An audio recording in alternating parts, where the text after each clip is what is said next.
Hi everybody, welcome to Theo and Olaf. My name is Irene and this is Olaf. He is now a little over 10 months old and we want to give you another update on how Olaf is doing. We've been providing these updates more regularly now just because we know you love hearing how Olaf is doing. Olaf is still at about 58 pounds. He hasn't quite hit that 60-pound mark quite yet. So his weight gains have really slowed down. He might suddenly have a growth spurt and surprise us, but he's still a big, chunky, heavy boy. Very difficult to lift him up. If you recall from our 9-month-old video, we had a big training update about Olaf, and if you missed that, you can watch that video here. Olaf is now on a prong collar and an e-collar. We know those can be sensitive topics, but if you want to know why we decided to use those tools, you can watch that 9-month-old video. But after using those tools, Olaf has been a lot less reactive to dogs and people, so we're very happy with how he's progressing. We've been doing a lot more duration downs or the place command outside. So Olaf's been doing really well, just ignoring people while they're walking by, doing so much better ignoring dogs. So we're very happy with his progress. The one thing that could use improvement, or could have used improvement, was Olaf's leash walking. So the prong collar is pretty good at restraining him from pulling and lunging. But I would say after 3 or 4 months, Olaf kind of became desensitized to it and started pulling a lot more.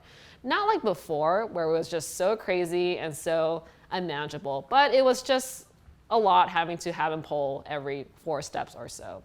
So we recently did a training session with our trainer, and what we learned was that hi Olaf. What we learned was that it's necessary to couple the prong collar with the e-collar, so you would pop and tap at the same time to get Olaf to stop pulling, and that worked immediately. So we were very happy with the result. Eric was also very pleasantly surprised. He's always very anxious about these training sessions because he hates being embarrassed out in public, but Olaf was so good.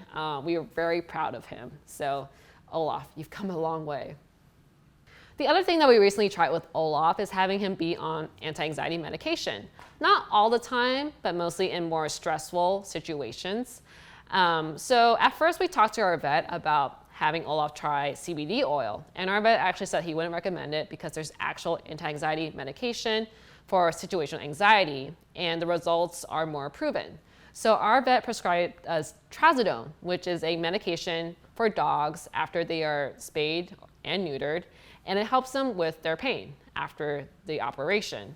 And we had some interesting side effects with Trazodone, namely that it completely killed Olaf's appetite, at least with the prescription that we got.